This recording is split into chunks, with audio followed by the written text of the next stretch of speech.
So we talked about parallel processing. We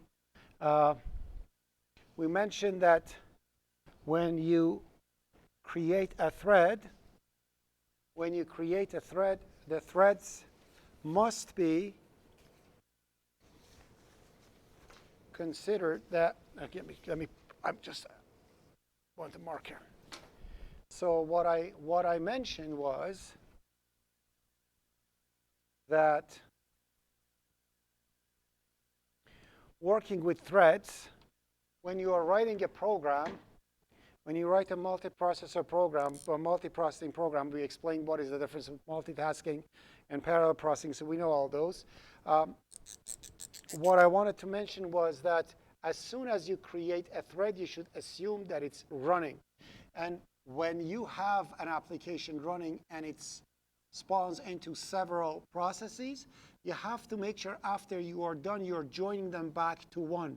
If you don't join them back to one, you're going to hang the program. Okay?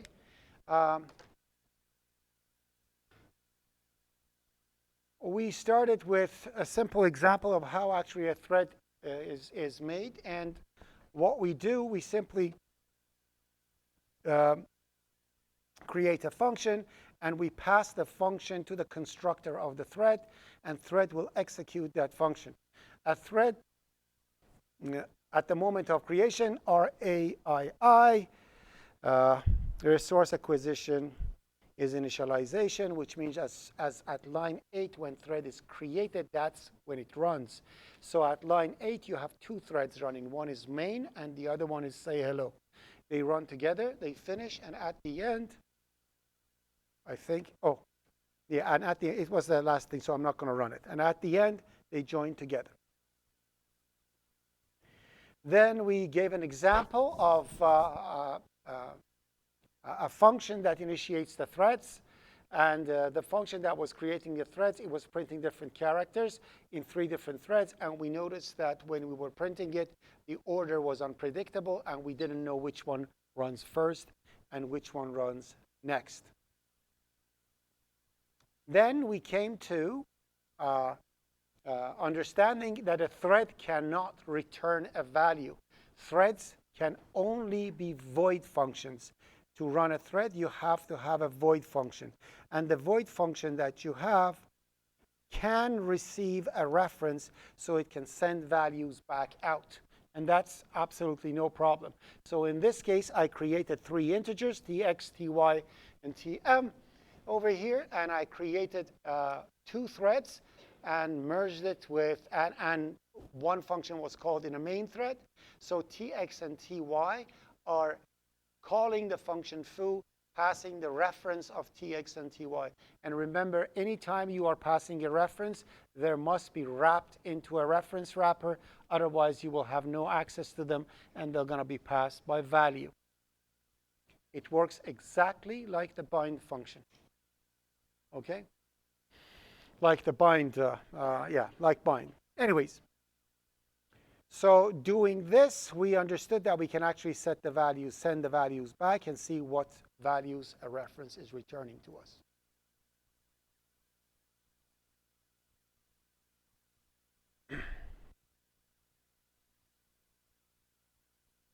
Oh, and this was actually the last one. Yeah, so running that one more time.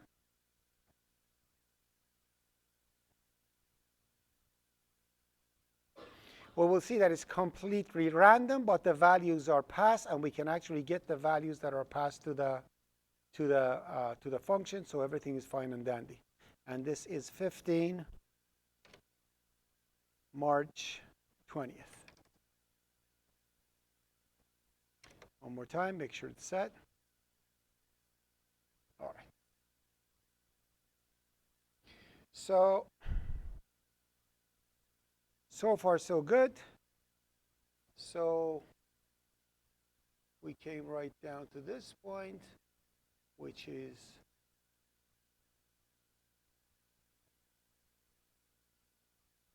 fine.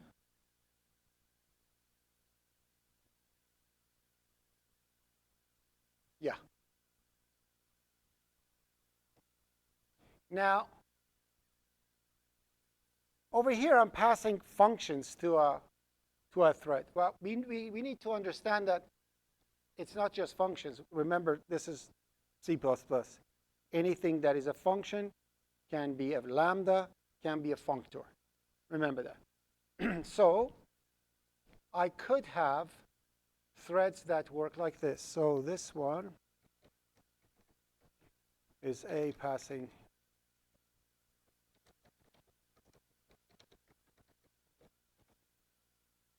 two threads.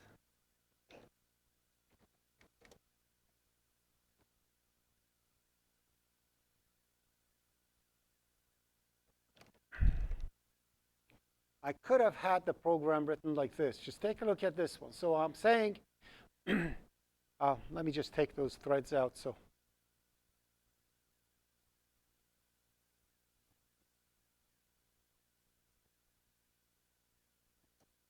okay. So what I'm doing over here, and it's a good idea to do this, not to complaints from the, all right.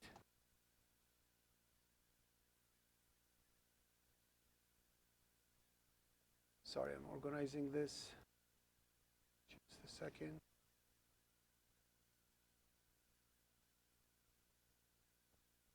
Yeah, so I can do the exact same thing with lambdas. So these lambdas receive everything from the main function as reference, and they are calling, they are executing those three threads back to back, join them together, and show what the values are. If I run it like this, the outcome will be almost like the other one. It's just please remember that there's no difference what you use. If you use a lambda or a functor or a function, they're all the same way. Are we okay with this? Are we okay with the lambda? All right. Okay.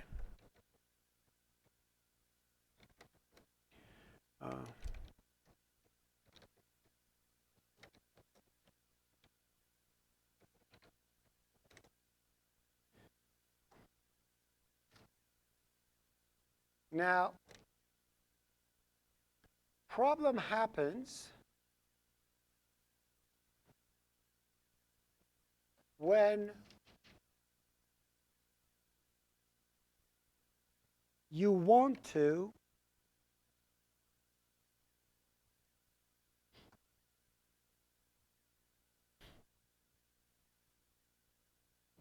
this one we already done. Sorry. Problem happens. Why does it just, sorry, I keep copying and it doesn't copy. Copy.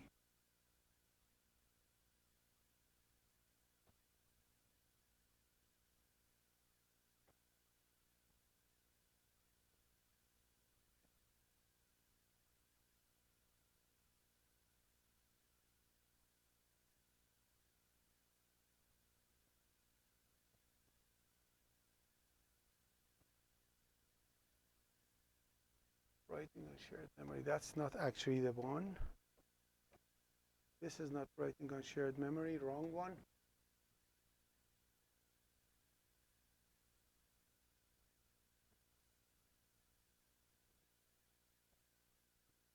This is the one.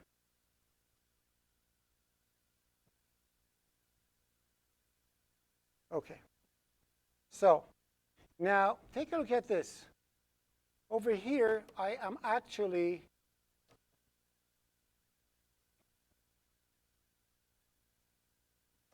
using the same type of, did I went too much? No, that's right.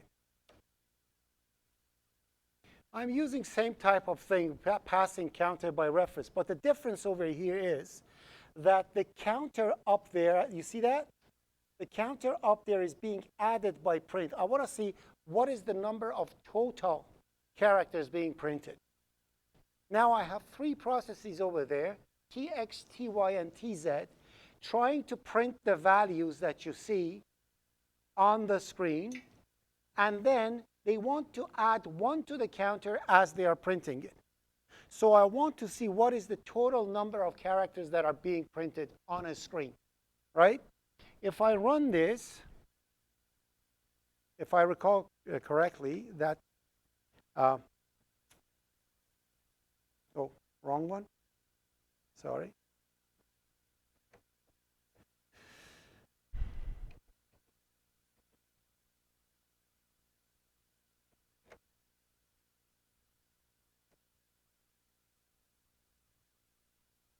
Today is not my day.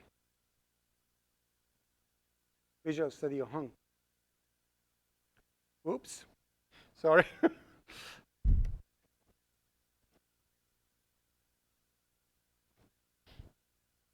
One more time.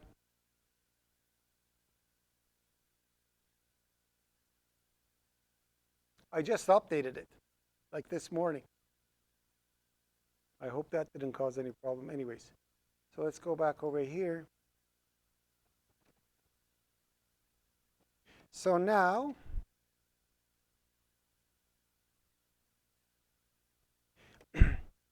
it says 102 and 102. You see that? It says 1002 and 1002. So it appears that the counter is actually being added properly. So there's no problem in here, right? So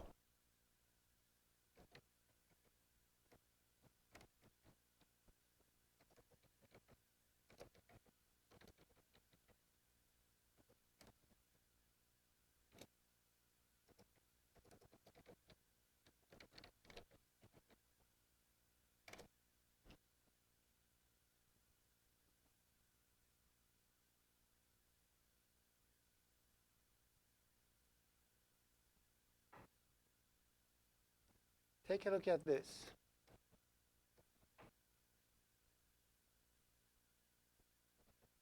Now I'm going to take it to the next level. You see that increment thingy? Pardon me? Oh, yeah, I did the wrong file again.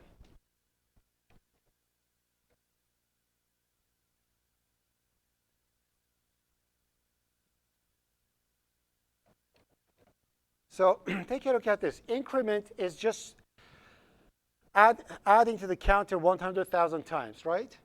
And I have 2 threads over here that are running. And the counter is up there. You see, shared variable? I am just counting this thing, and I'm going to say add to the counter 100,000 times.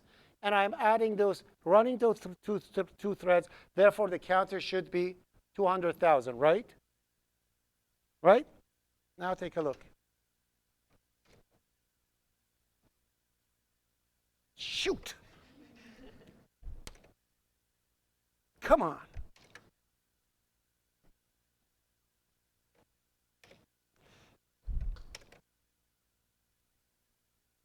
There you go. Okay. So I just added it. Okay. That shows that it is really unpredictable. And the problem is that, yeah, so now the fact that once happened like this is supposed to be 2 million. And look at the number of collisions. You know how many collisions had happened? It is supposed to be 2 million, right? Yeah, 2 million is, and it's 1.4.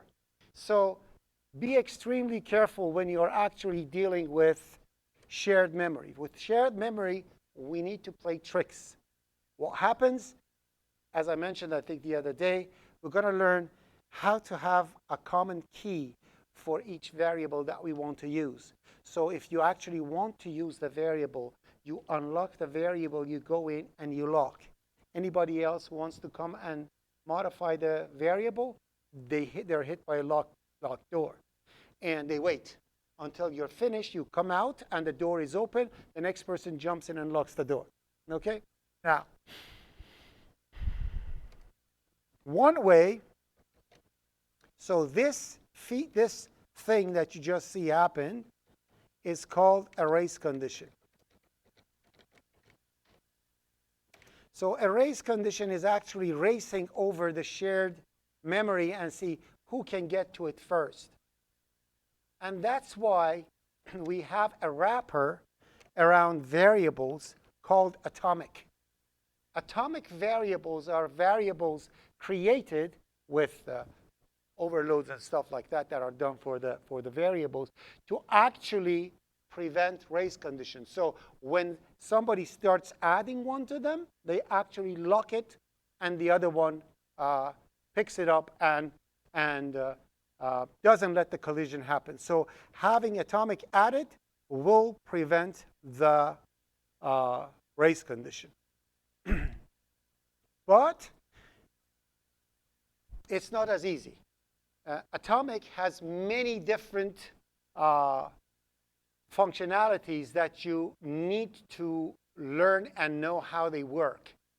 With atomic, you have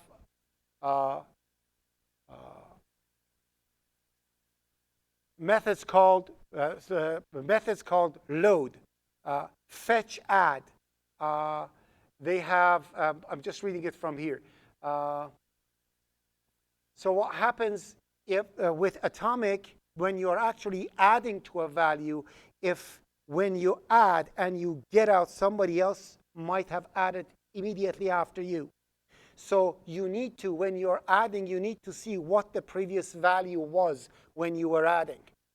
That you can do with atomic. So with atomic, you can actually say fetch, add. Fetch, add, what it does, it actually adds one to it and returns to you what was the value when you were adding one. So you will see that when I was adding, the value was 10. Now it's 12, but when I was adding, it was 10. So you can actually manage values on atomic variables. Many of these things are just mentioned in a note. So you don't need to prepare it for the test and exam. So the amount of things that I'm telling you is overwhelming. Don't worry about it. Read the notes. You will see some of them are not there. Most of them. But anyways, so that's atomic. So I have examples that I can give you for atomic.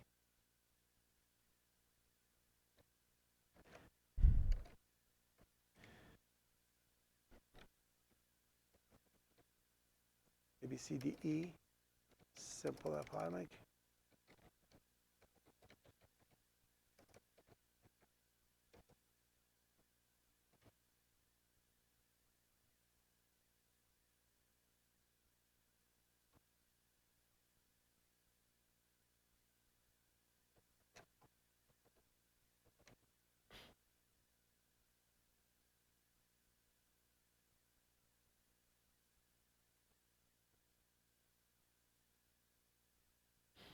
This is the code that I had for the counter to see how many characters are counting. Now take a look at this. So what I'm going to do over here when I'm printing, instead of a counter, I'm going to receive an atomic integer reference of a counter. Then I'm going to say while true, which means I'm going to keep going over here and break when I need to go out. Awful, right? 2 break statements in one thing. But anyways, I could have had that condition over there, but I don't want to. But anyways, so so what you do, you're saying, what is the current count? So you say count load. And if that count load is greater than or equal to 1,000, then I'll stop and get out. OK? Then I'm going to say get the current, and that's after 1,000. If I actually go more than 1,000, I want to stop when it's 1,000. Then in here, I'm going to say if current code is count, fetch, add. So it adds 1 and then tells you what was the value before adding. Because adding 1 doesn't mean that it's going to be actually added by 1. If there are 3 processes adding at the same time, it may go higher than that. So it tells you when you added, the value was this. So now if that one is less than 1,000, print and then go back up. But if the value before adding 1 was more than 1,000, then get out. So like this is guarantees if the current one is greater than 1,000, and after adding it becomes greater than 1,000, then you actually go out.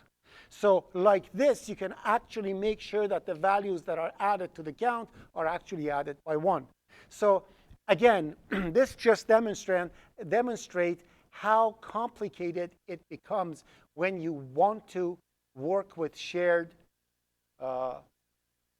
memory. And that's the compact version of what you see up there.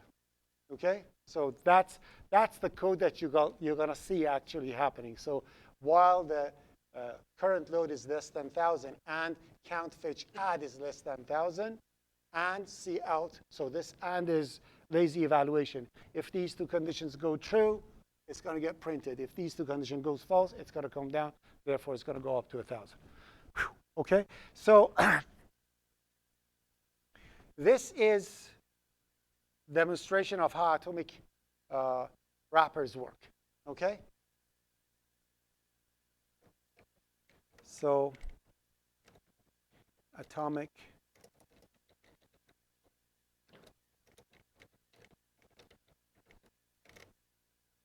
but good news, it doesn't have to be that complicated.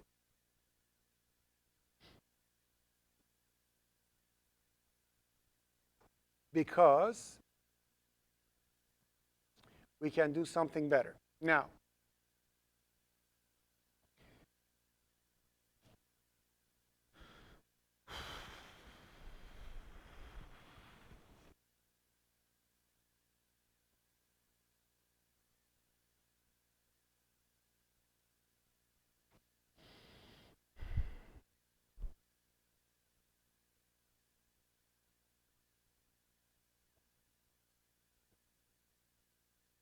why we had problem with working with shared memory?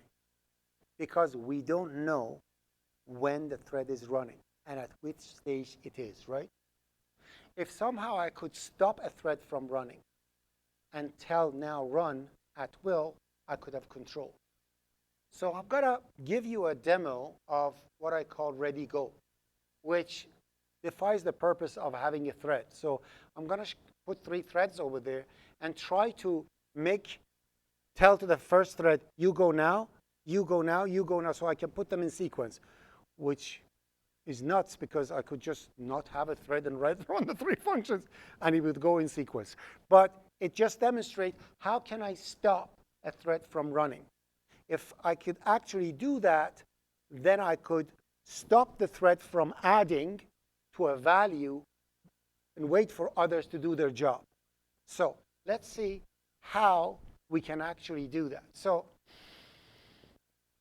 the most awful way of doing it is like this. So first of all, let's have this one and take a look at it. So if I have 2 threads,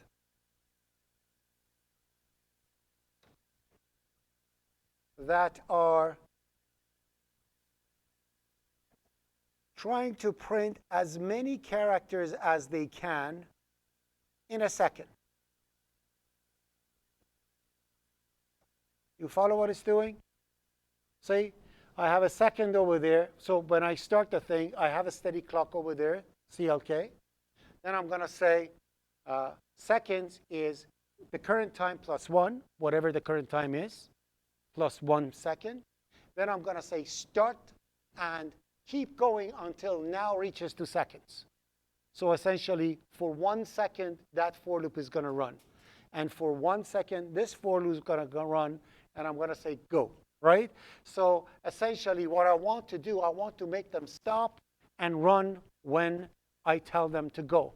But the problem is that if I do something like this, it is not going to happen.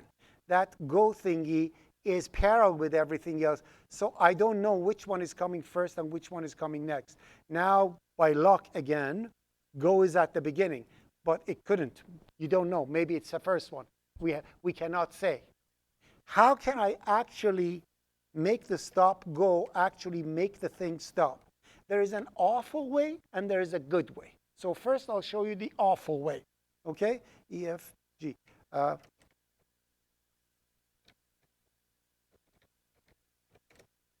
The awful way of doing it is give something to the thread to do. Give something to the thread to do and keep it busy so it can't go to the next one. Take a look.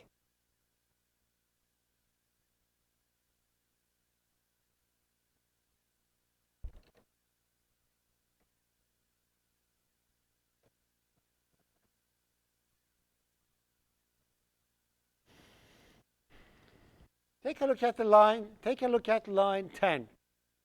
I'm saying while who goes is X, is not X. What does it mean? And a semicolon after. That's an endless loop, isn't it? Take a look at the value of the atomic who goes at line 8.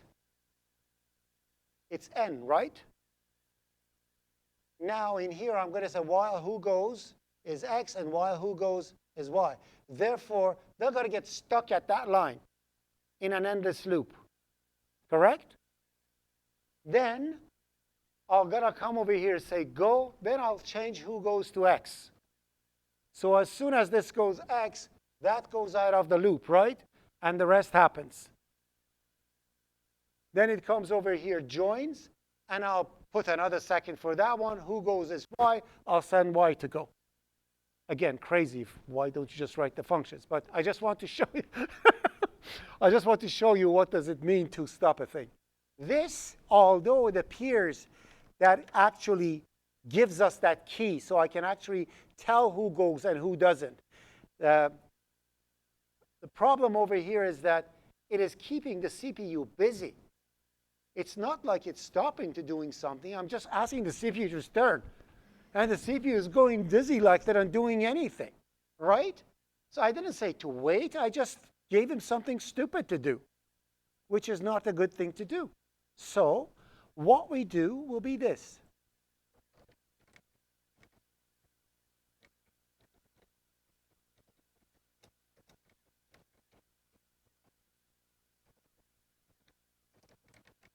So the rats ready go yuck. We don't do it. The good ready go is what we call a mutex.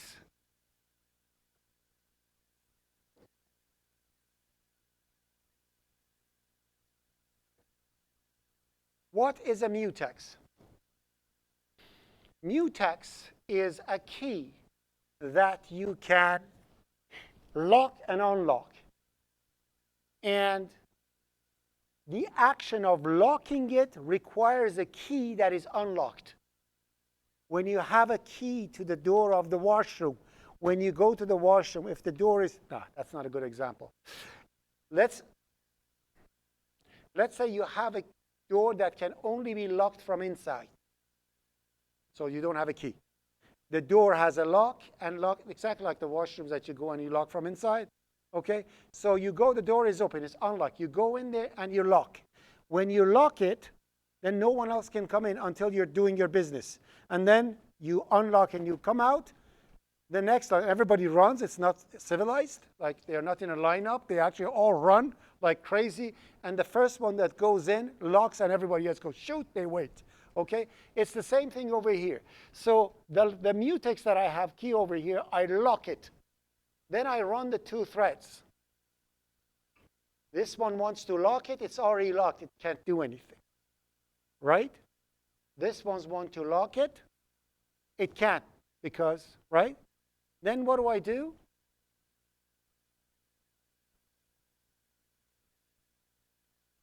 I come over here and say, go and unlock. I cannot say which one is going to get into the lock and lock it first. But one of them will. As soon as they go in, at the beginning of the function, they lock it. Therefore, the other one's not going to go now. Runs everything and finishes, unlocks, and comes out.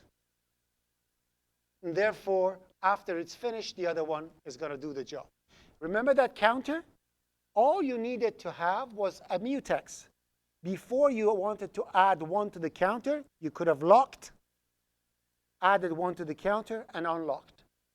And therefore, that counter becomes atomic without using an atomic, which means no one can add one to the counter at the same time, right?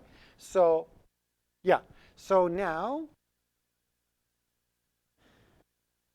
if I run this, you will see that they are separate. We cannot say which one is coming first. It's caret and line, and probably if I do it 50 times, it's going to keep coming caret. No, this time is line up. Yeah, thank you. Just wanted to show you that you cannot say which one, and we are lucky. The other class, I went 10 times, and it was, and I looked, Seriously, I swear, sometimes it's different. But yeah, so now as you see, it's different, right? So that's mutex. HI.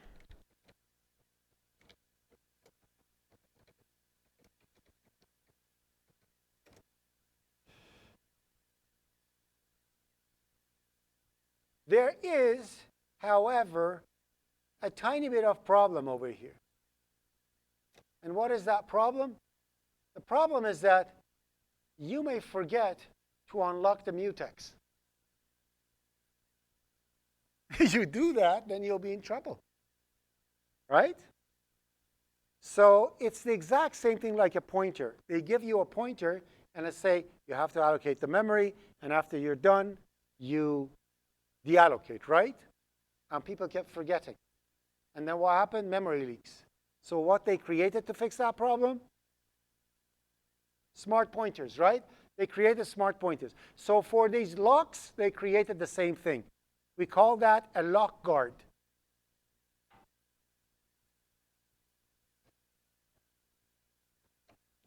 Not to forget to unlock, what you do, you create your mutex, okay? And then you come at the beginning of the at the beginning of the scope that you want to do your work. You create a lock guard instance of type mutex. You call it whatever LJ, and you pass the instance of mutex to it. That is key. So when this is instantiated, it locks it. As soon as the scope gets to the end, it wants to get destroyed, right? It unlocks it. And therefore, you don't forget. So instead of actually locking and unlocking, you can use a lock guard and at any place. And you know you can create scopes everywhere, right? So if you wanted to, for example,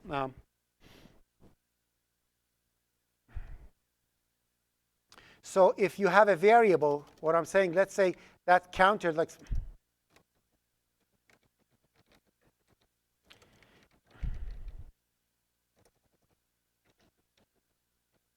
so if you want to lock a mutex using a lock guard just for this line, just create a scope. That's it. And do the lock guard here. You're just creating a scope, right? Which means lock guard will get created over here and die at the end. Right? So you can create a scope anywhere. It doesn't have to be for an if statement or whatever. You can start a curly bracket anyway. So keep that in mind. So because the other class asked the question, how can I use a lock guard to just work for one variable? And that's what you do. As easy as that.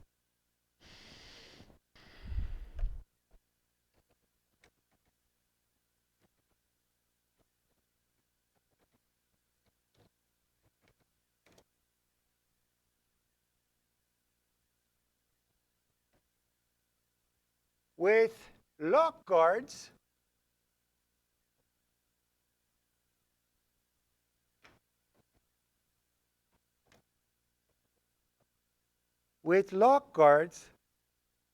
there is still a problem.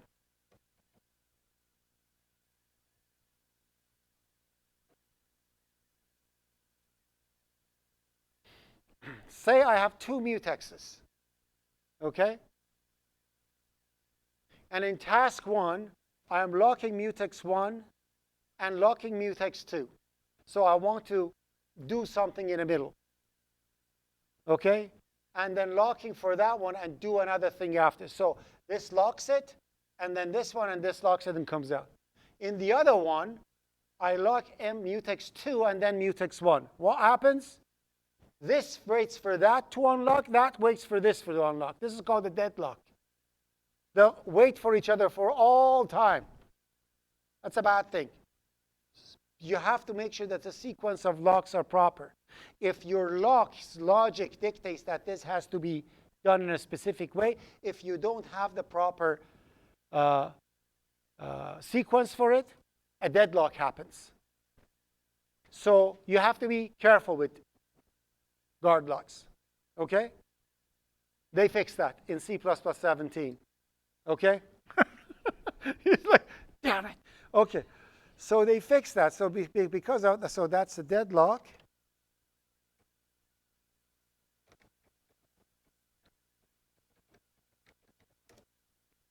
With C++17,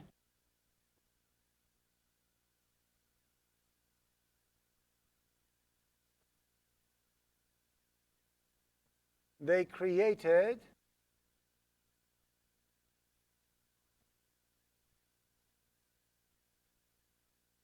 what we call a scope lock.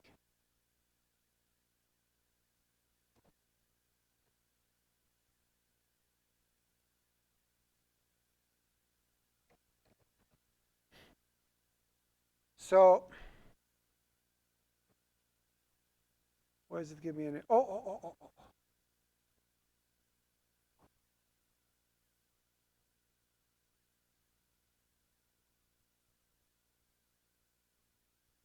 Yeah, okay. I said with C++17, and I was compiling on C++14. Okay, so they created what we call a shared lock. Shared lock, scope lock. Scope lock, what it does, I said, anyways, what a scope lock does, first of all, it receives more than one mutex. So you can pass all the mutexes that you want to it. And it makes sure that the deadlock doesn't happen. So if you have two mutexes that you have to lock inside a function, don't worry about it. You can simply use a scope lock. And scope lock work with 1, 2. So you can completely forget about guard lock and use scope lock instead. Just put one mutex for it, and it runs.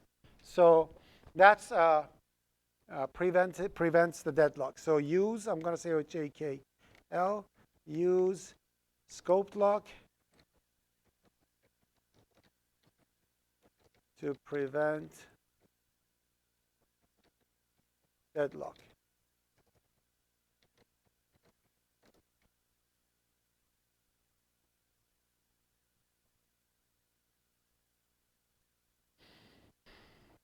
And scope locks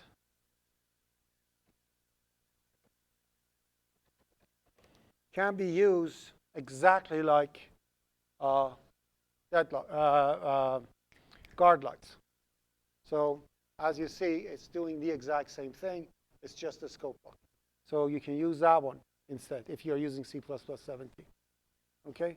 Well, sometimes, believe it or not, using all these automated stuff and this type-safe stuff like lock, guard, and shared stuff, it's just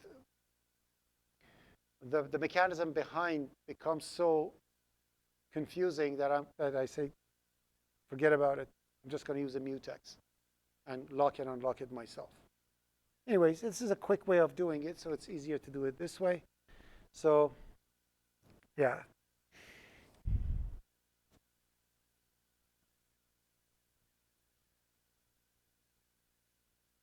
Unique lock, shared lock, forget about it. I'm not going to. If you want to investigate and see what they are, please, by all means, go ahead and check it out, but I'm not going to go through it.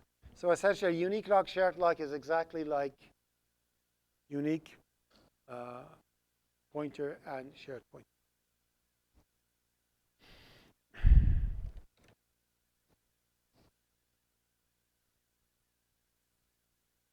There we go. Okay, so JKLM.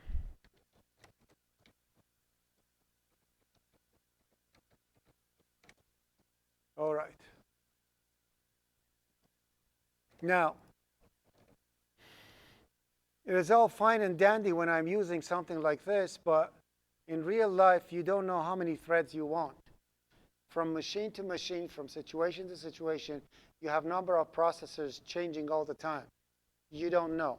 You are running on a Kubernetes system that every now and then the system changes, and you go on a AWS and you're writing a code that is running on 4 CPUs, and then they see it's too slow, and they simply go virtually request for 4 more CPUs, and now your computer has 4 CPUs on a cloud, right? So if you have something like AWS that you're working on, you really don't know how many threads you have.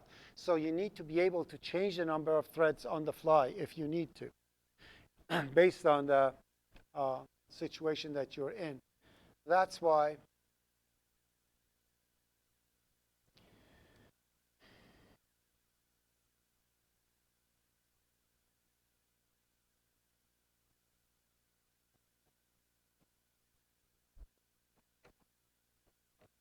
thread vectors are something that you can use, which essentially you create a vector of threads.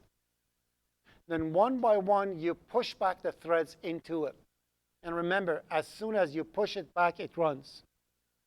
I keep telling that people, so these are not functions. Take your mind out of sequential execution. And then you can simply go to a loop and join them all back and bring them back in. So like this, I can actually have more threads as I go through it. And as you see right now, it works with a function. It's the exact same thing.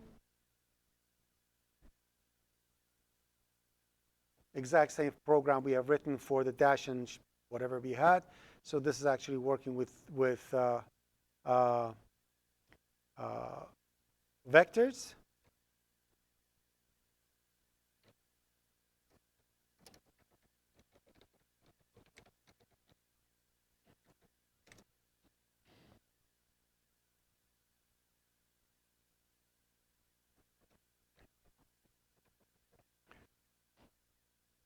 Thread vector with functors, same. No difference. Now, as you see over here, I have chars over there, right? And I'm simply passing the reference of the functor right into the thread, and it executes it. So I have 3 functors over here with the exact same thing that I've written in the other one. This is the functor version. With functor, you push the objects inside because they are callable objects. It calls them, and the thing is the same. I know I did it like that. I'm going to Control-Z it.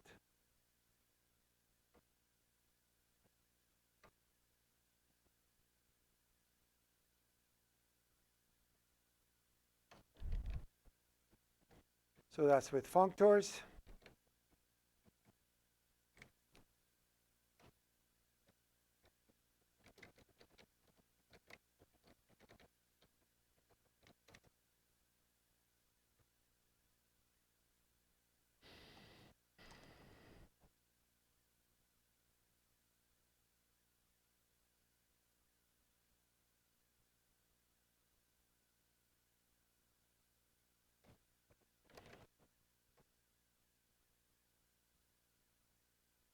You can use mutexes regardless of what you are doing and how you are actually running it.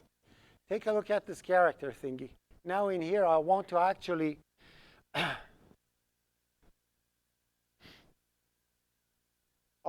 you see the sec over there? I want to actually lock the characters, the characters with the mutex, and then run it individually. So if I actually put the scope lock right now inside the characters, when they are pushed back in, because each one of them is actually creating its own lock, when you pass the key mutex by reference to your characters, it will be locked. Okay? So mutexes and scope locks, it doesn't make any difference what you're using them with vectors, regular functions, threads, it does not make any difference.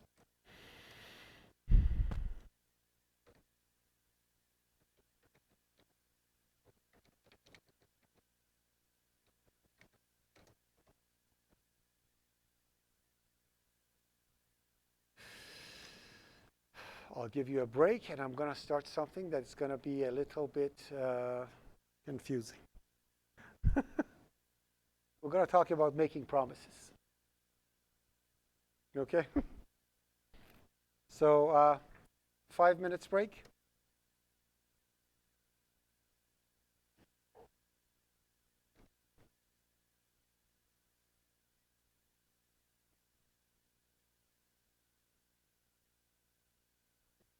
What is the major problem with calculations in threads?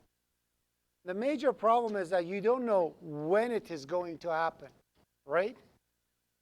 So if somehow, and you don't know when they're going to even end, you cannot call a thread and see what the value is. They don't return a value. So what do? We have a mechanism in C++. It's called promise and a future. So you make a promise. Out of the promise, you get a future object. You change the promise in your thread. You go out. After you joined everything, in their futures, you can get the answer back. Does that make sense? Everybody's doing like this. Two possibilities. Everybody says, shut up and continue. So essentially, this is what it is. Take a look.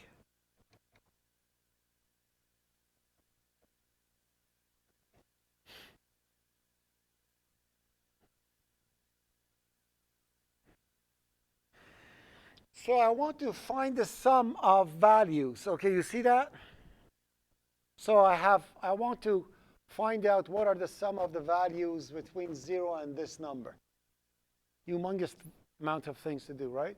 I want to break it into two pieces.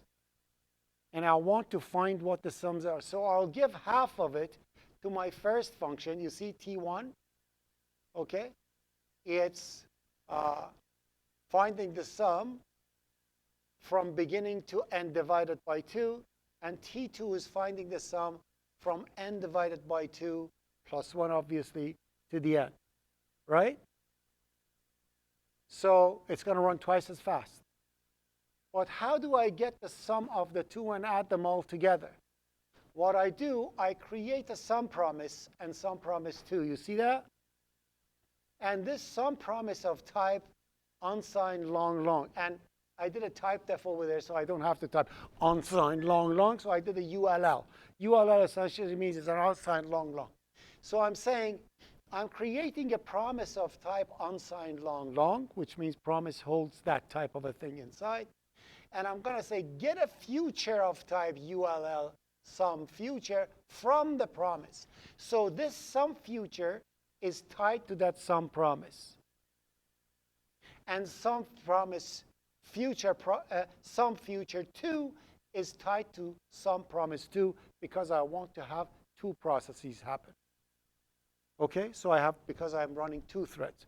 Now, you could have a vector of promises, and you could have a vector of threads, and you could have a vector of futures for each one, right? What are you laughing at?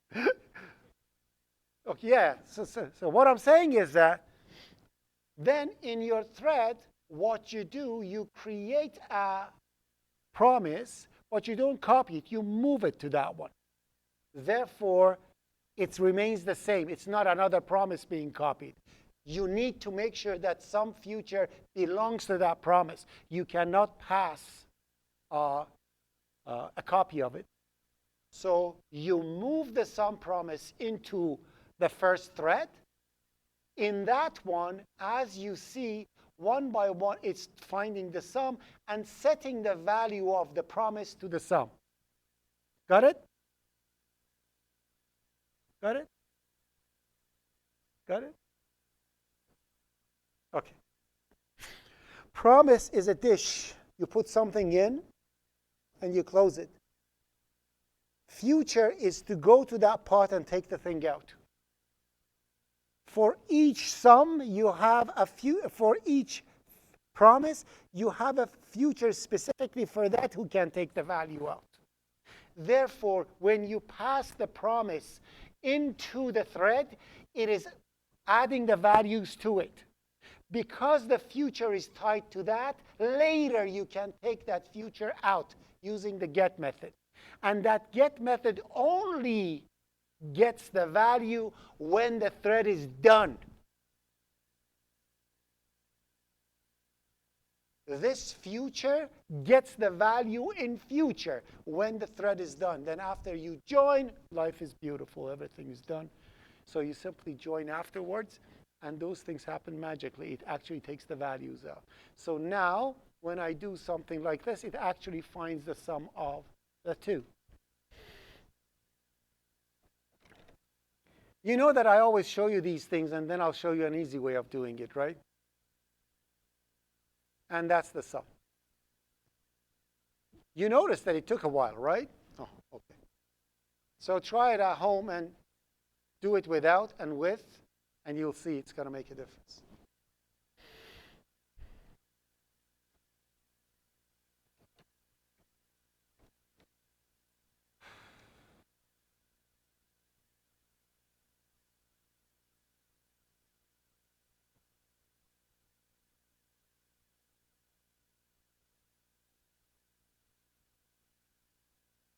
What do I do? It's P is the last one, right? PQ.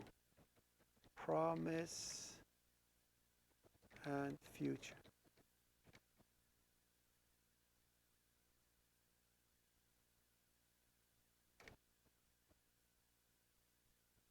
So this is the exact same thing, just with more processes to be done. So it's this exact same thing. I'm just running it in 4 processes. And it shows you what the timing and everything is. So you can go home and play with it and see what it is.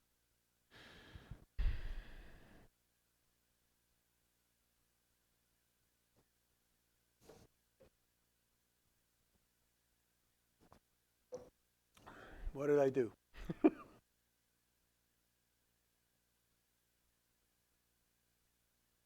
How far did I go?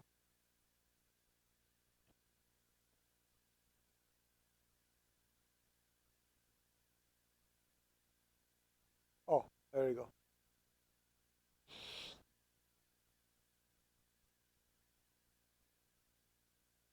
There you go. Okay, so much bigger value. So go home, change the values, change the number of processes so you can actually see how long it takes. Is it better or not? So as you see, it does it in 2 different ways, and you see which one takes how long. So, and which one is better and which one is quicker, and so on and so on. As you see, the values are exactly the same. This one is done in this much, and look at the second one. That's the amount of time it takes when it's done in parallel. The other one is linear. Lots of difference, right? So QR.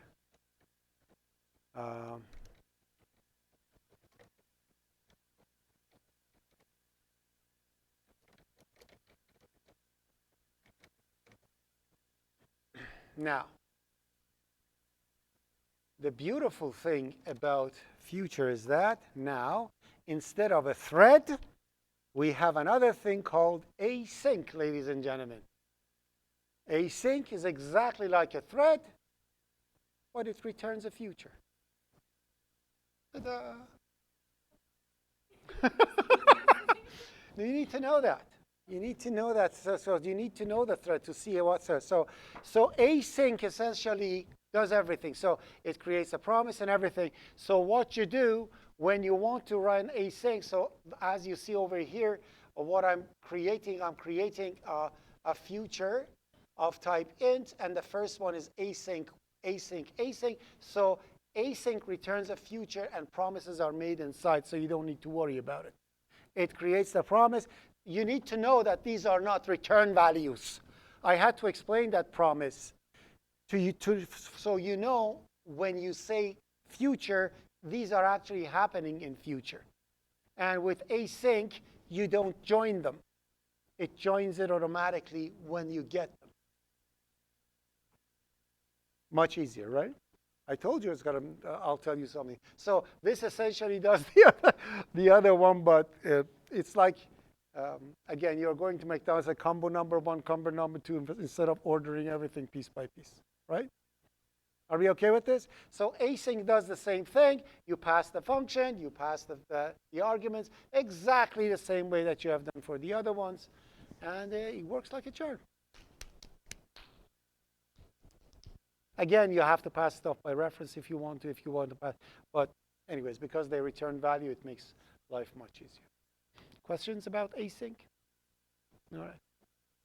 Async, I think we have in notes. Threads, we don't. I think we just have one example of it. Okay?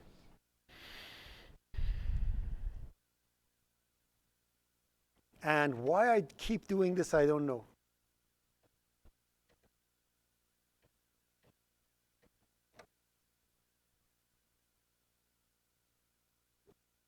No, that's not the one. Don't save. Yeah, so that's the one. Let me just make sure it runs.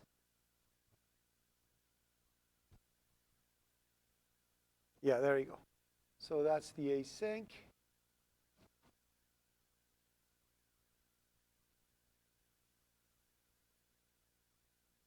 Oh, something extremely important. I'll show you in 2 seconds.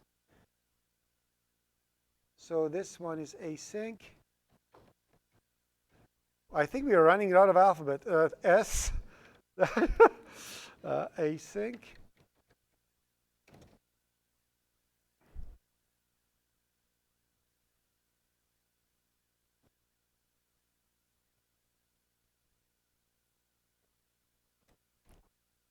These are quick. Async with vectors. So you create a vector of futures, and you push the asyncs to it. Okay? Why do we do this? I'll show it to you in the next one. So this is exactly the other one with futures. Okay? So that's what you do. You get one by one everything back, and so on and so forth. So this is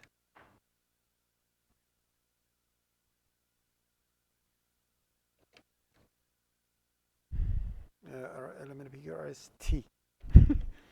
Async and vectors.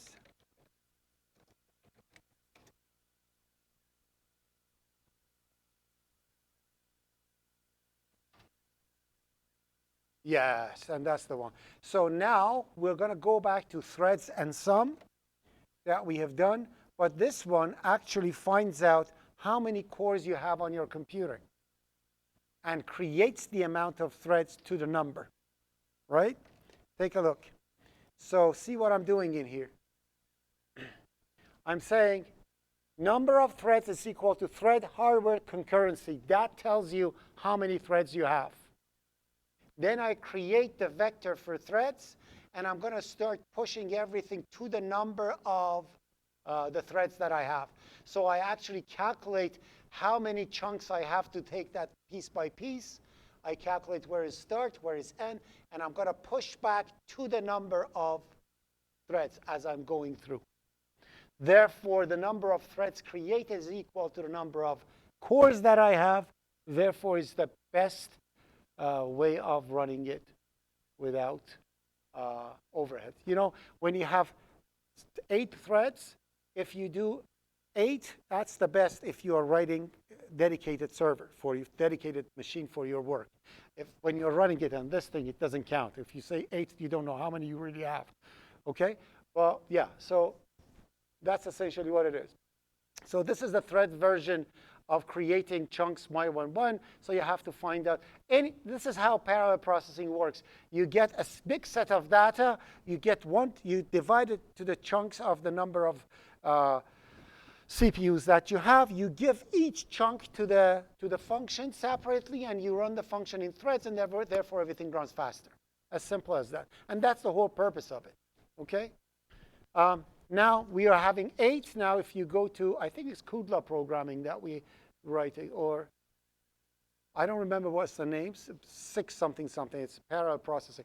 So you actually program on graphic cards. And a graphic card has 4,000 CPUs on it. So you can have 4,000 threads running. And that's why your games run that quick. Like, you know, the amount of things that you have to draw on a screen that quick, how is it possible? I just calculated a few numbers, and we had to wait for it to come up. Right? Just imagine you are drawing a whole world, simulated world on the screen. That's that's why you have to have a proper graphic card. And the graphic cards that they come now, we have, you know. But the CPUs over there are very small. Don't think that you have like 4,000 i7s in there. You have 4,000 CPUs that they just draw polygons. That's it. It's specialized CPUs that do math calculations for you specifically for what you want to do. And that's why all the minings for Bitcoin and stuff like that happens on graphic cards, because you do calculations of in parallel. Okay, so that's with the threads. So it's RSTU, threads, and number of cores.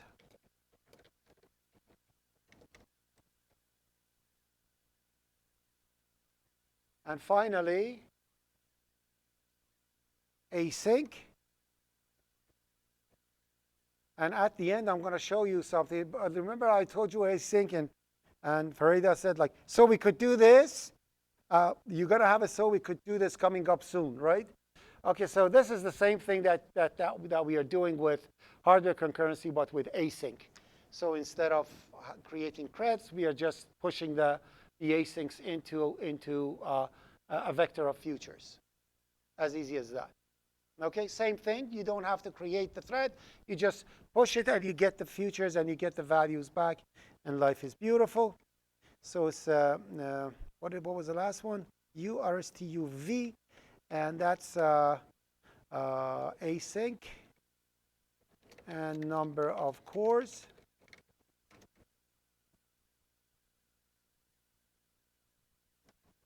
Or instead of doing all that,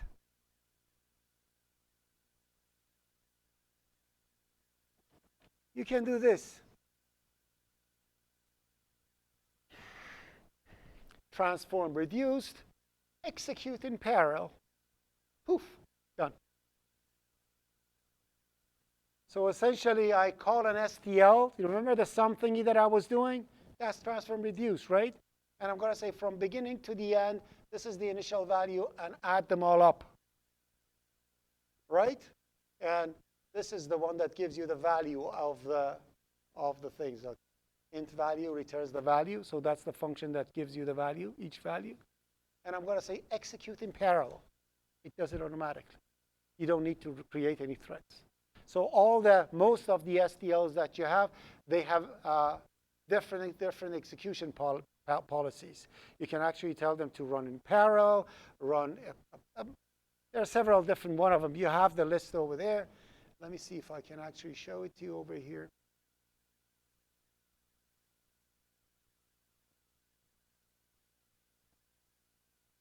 Execution. Oh, there it goes. It's right over here.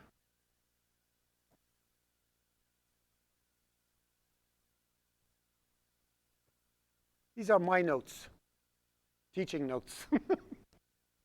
Okay, so execution is a sequential, parallel execution, parallel, unsequential, parallel, unsequenced execution, and you just need to know about parallel and the sequential execution, and whichever one doesn't. Anyways, these are my notes. And that's it. So STL, go through the lists. All the STLs that you have used, you can add this execution policy to it, and it runs the thing for you in parallel, and everything goes fast. And it's much more efficient than anything you write. Yes?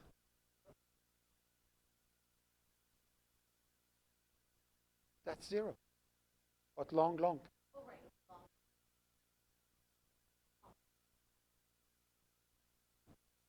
Huh? Okay, we could do it with what? You mean lowercase l? I guess so. I've never done it. I always use capital. But sure. I don't know. I really don't know. Can we? I don't know. We can? She says we can. She says we can. She says we can. Okay. I think that's it. That's parallel processing. Questions?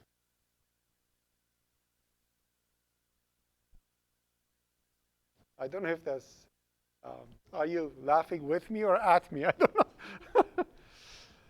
Yeah, so that's that one.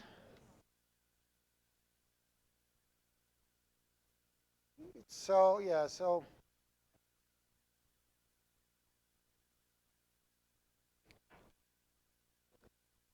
sequential like that. You see, even a loop that you're doing, yeah, for each loop that you're doing, you can do it in parallel. Parallel sequential, parallel, and non-sequential. Anyways, you have it on the notes. Any questions? All right. So that's one of the questions in your final. I'll give you the STL. I'll give you the definition of the STL. Then I'll give you a problem to solve it with. Okay? So I'm going to say I'm going to give you the documentation of an STL. And I'm going to tell you this is the problem. Probably I'm going to first ask you to do it with an async. Then I'm going to say now do it with the STL. Something like that.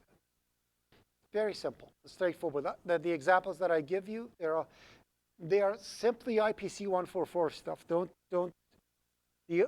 concept is hard to grasp. The logic is very simple.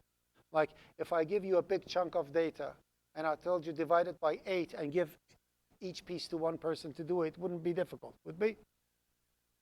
To give it to 8 different functions, you could do it. Now I'm telling you, instead of 8 different functions, you can call the same functions at the same time, eight of them at the same time. There's no difference.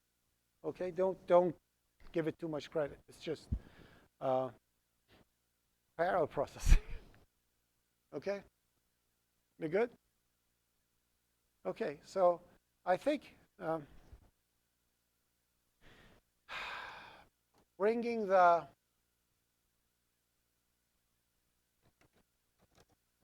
syllable up, I want to see where we stand.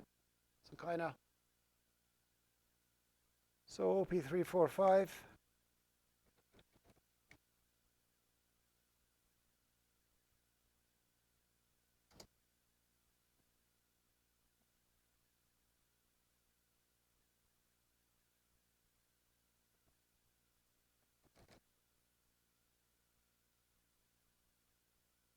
Inheritance, composition, functions, standard library, algorithms, raw pointers, multi-threading, preprocessor directives. After this, multiple inheritance. We don't have, seriously, after this, just enjoying your time. We don't have anything complicated coming up anymore. Preprocessor directives, you already are using it in safeguards. When you are writing safeguards, you're essentially writing preprocessor directives. Preprocessor directives are a language embedded in C++ compiler. Essentially, anything that starts with hashtag, you are programming the compiler. It's not C++ or C, the same thing. So hashtags that you start anything with hashtag, you're commanding the compiler to do something before it starts compiling your code. And that's what we're going to go through. So that's going to take 10 minutes. Arrays and pointers to arrays and so on and so forth. You know all that, but I'm just going to give you some confusing features of it, which is essentially a pointer to a 2-dimensional array, a pointer with a fixed size for an array. Like if you want to have an array of 50 integers or 50 employees, how can you create a pointer that points to an array that is exactly 50 elements long to make sure that if it's not 50 elements long, you're going to get a cast error. Something like that. And multiple inheritance is one of the things that programmers dislike it so much that in most of programming languages, it is not even available. I think I have to actually see. Let me ask my friend.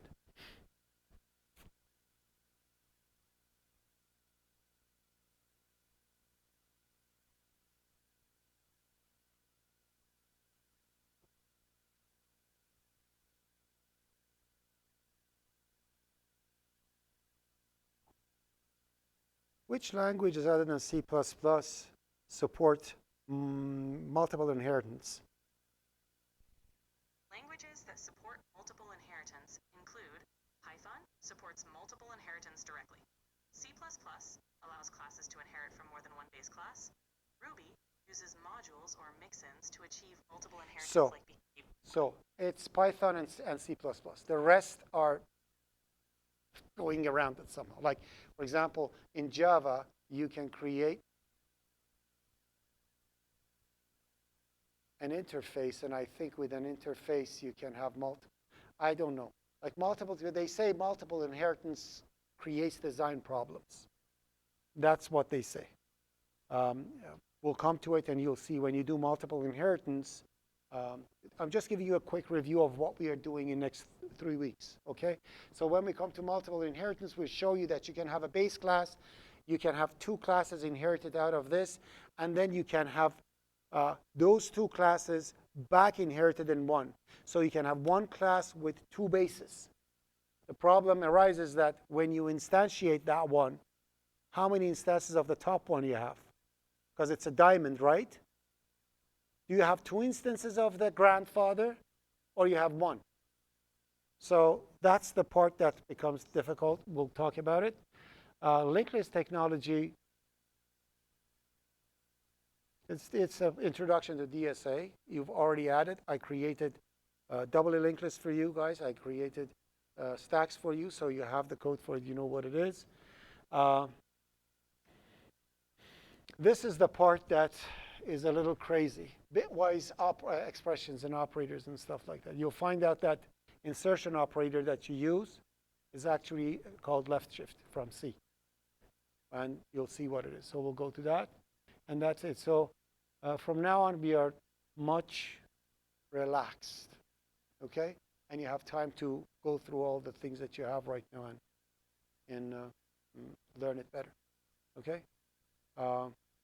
And if we finish earlier, we can even have our final earlier, so we can have time for other stuff. Huh? Your choice. Doesn't make any difference to me. Doesn't make it. Sure. Doesn't make any difference to me. For me, it's all the same.